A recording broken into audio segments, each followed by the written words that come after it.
Have you ever trusted someone so deeply, only to feel that quiet sting of betrayal when you realized their words weren't real? It's strange how lies don't always sound like lies. Sometimes they sound like comfort. Sometimes they sound like love. And sometimes they sound exactly like the truth you wanted to hear. We live in a world full of masks. People smile when they don't mean it. They say, "I care," while secretly calculating what they can take. And the most dangerous liars? They're not the ones who shout. They're the ones who whisper softly enough for you to doubt yourself instead. But here's the thing. A liar can fake confidence. They can fake emotions. They can even fake sincerity. What they can't fake is what happens when you ask the right question, because truth doesn't hide from questions. Only lies do. The ancient Stoics understood this long before psychology gave it a name. They believed that if you master your emotions, you can see through anyone's illusion. That calmness isn't weakness, it's X-ray vision for the soul. In this video, we're going to explore 4 questions liars never want you to ask. Each one is simple, but when spoken with composure and awareness, it forces the truth to step into the light. So if you've ever been manipulated, gaslit, or left wondering who you can really trust, stay with me. Because by the end of this video, you'll not only know how to spot a liar, you'll understand how Stoic wisdom turns every moment of deception into a lesson in power, peace, and clarity. Question 1. Why are you asking me this? This question sounds simple, almost innocent. But for a liar, it's the beginning of the end. When someone deceives you, they build a web, a carefully designed structure meant to pull your attention away from their true motives. They rely on your reactions, confusion, guilt, defensiveness. Because as long as you're reacting, you're not observing. But the moment you calmly ask, "Why are you asking me this?" you reverse the dynamic. You take control of the conversation and force them to expose intent. Here's why it works. Liars depend on emotional control. They plant questions that steer your mind towards self-doubt. But when you respond with curiosity instead of compliance, their script begins to fall apart. In Stoic terms, you've shifted from being reactive to reflective. Epictetus once said, "When someone provokes you, remember that it is your opinion of the thing which provokes you, not the thing itself." That's the power of this question. You stop assuming and start observing. Imagine someone says, "Are you sure you can handle this project?" If you rush to prove yourself, you've entered their frame. They control the story. But if you pause and ask, "Why are you asking me this?" you quietly demand honesty. Suddenly they have to explain themselves. Their confidence flickers because manipulation relies on your silence, not your awareness. The Stoics believe truth is revealed through inquiry, not confrontation. You don't accuse, you reveal. You don't fight deception. You let it unravel itself.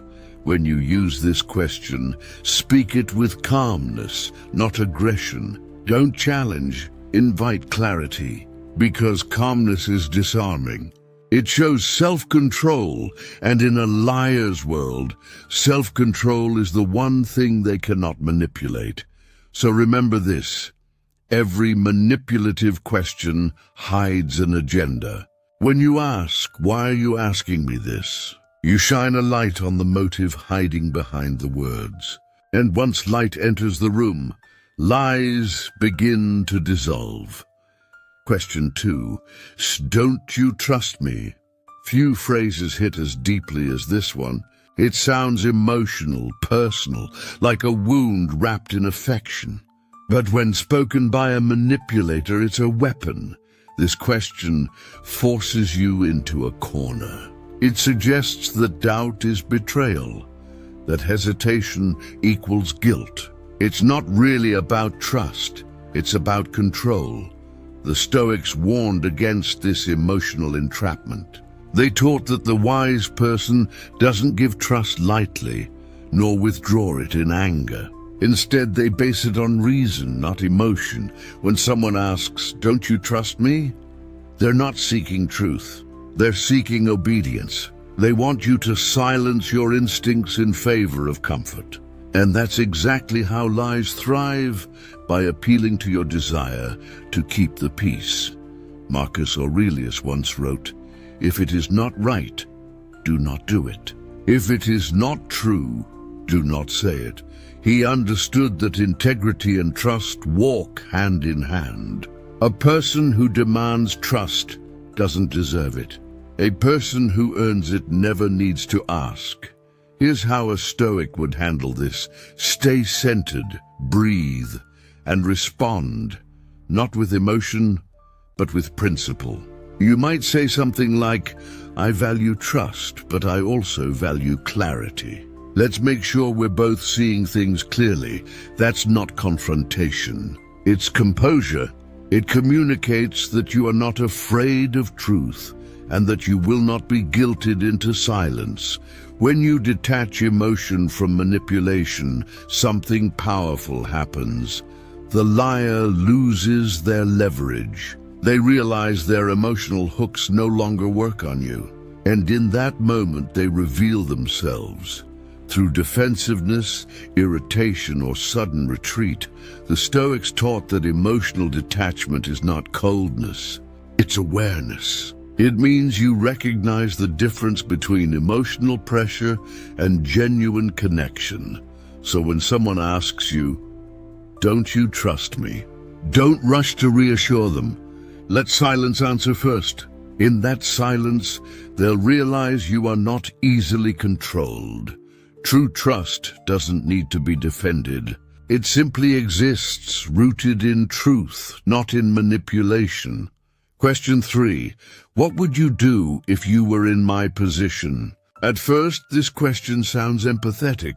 It suggests fairness, perspective, and understanding. But in the hands of a manipulator, it's a trap. It subtly transfers responsibility from them to you. If you answer, you begin justifying their behavior, helping them rationalize the lie. Now you're no longer the observer. You've become part of their excuse. The Stoics warned against this exact shift of responsibility. Epictetus said, "No man is free who is not master of himself." When you start making someone else's decisions for them, you lose that mastery. A liar thrives when they blur moral boundaries. They want you to feel what they feel, to see through their lens. But when you begin to do that, your sense of truth becomes diluted. The Stoic response is simple. Maintain your position. You can acknowledge their feelings without owning their choices. You can understand without absorbing their burden. When someone asks you, "What would you do if you were in my position?" pause, look beyond the words. What they're really asking is, "Can you justify what I'm about to do?" A calm Stoic response could sound like this: "I can understand your situation, but only you can decide what's right for you." Notice how that answer does two things. It shows empathy, but also sets a boundary. It communicates that you are not their moral compass, and that accountability remains where it belongs, with them. This is a crucial Stoic principle: self-governance. The Stoics believed that each person must rule their own mind like an empire. To surrender that rule is to lose freedom. So don't let others use guilt, empathy, or emotional pressure to rewrite your clarity. When they say, "What would you do if you were in my position?"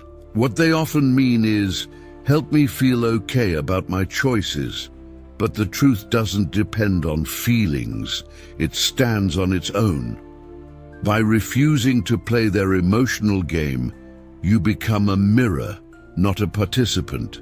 You reflect their behavior back to them, letting them confront their own intentions. And that's where real truth begins, not through argument, but through awareness.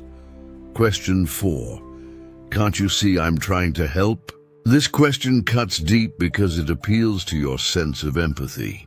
It plays on your kindness, your willingness to see the good in others. But when it comes from a liar, it's not about help, it's about control wrapped in kindness. Deceptive people often hide behind the appearance of virtue. They use generosity as camouflage. The goal isn't your growth, it's your compliance. When someone says, "Can't you see I'm trying to help?" they're shifting the focus from their actions to your perception. It's no longer about whether their behavior is right, it's about whether you seem ungrateful for questioning them. That's manipulation at its most sophisticated. The Stoics warned against judging by appearances. Seneca wrote, "We suffer more in imagination than in reality," meaning our minds create stories that blind us from what's truly happening. A liar thrives in that confusion. They want you to believe their words over their behavior. The Stoic answer is not cynicism, it's discernment. You don't assume the worst, but you also don't ignore the evidence before you. Instead of reacting emotionally, you observe logically. When someone insists they're helping, ask yourself, are their actions empowering me or making me dependent? Are they seeking truth or control? A Stoic response might sound like this: "I appreciate your concern. Let's look at what your help actually means for both of us." This simple response reframes the situation. It invites transparency while protecting your autonomy. And most importantly, it reasserts your ability to think for yourself. Marcus Aurelius often reminded himself to see things as they are, not as they appear. That's what discernment means, seeing through emotional fog into reality. Because the liar's greatest weapon isn't words, it's confusion. They make you doubt your judgment, your instincts, your clarity. But Stoicism teaches the opposite, that truth doesn't need to shout. It only needs stillness to be seen. So when someone pleads, "Can't you see I'm trying to help?" don't rush to defend or explain or comfort. Observe. Because in that moment of silence, you'll often see what they were trying to hide. These 4 questions: why are you asking me this? Don't you trust me? What would you do if you were in my position? And can't you see I'm trying to help? Are not just words. They are weapons of emotional warfare. Each one is designed to distort perception, blur moral lines, and pull you into the liar's story. But Stoic wisdom gives you the shield you need: composure, awareness, and rational inquiry. When you approach deception with stillness instead of suspicion, you see what others miss. You notice tone, hesitation, inconsistencies. You begin to sense truth, not from emotion, but from observation. Marcus Aurelius once said, "If someone can show me that what I think or do is not right, I will happily change, for I seek the truth." That is the essence of Stoic clarity, seeking truth, not comfort. In a world built on illusion, truth becomes your greatest defense. And it starts with the questions you choose to ask. If this video opened your eyes to how manipulation hides in plain sight, remember, awareness is your first defense. The more you understand yourself, the harder it becomes for others to control you. So if you found value in this Stoic insight, hit the like button to help others discover it. Share this video with someone who needs to hear it. And tell me in the comments, have you ever faced someone who tried to twist your words or guilt you into silence? How did you respond? Don't forget to subscribe for more videos on Stoic wisdom, mental clarity, and emotional mastery. Because the battle for truth doesn't happen out there. It begins within your own mind. Stay grounded, stay calm, and remember, a liar fears silence more than anything, because silence hears everything.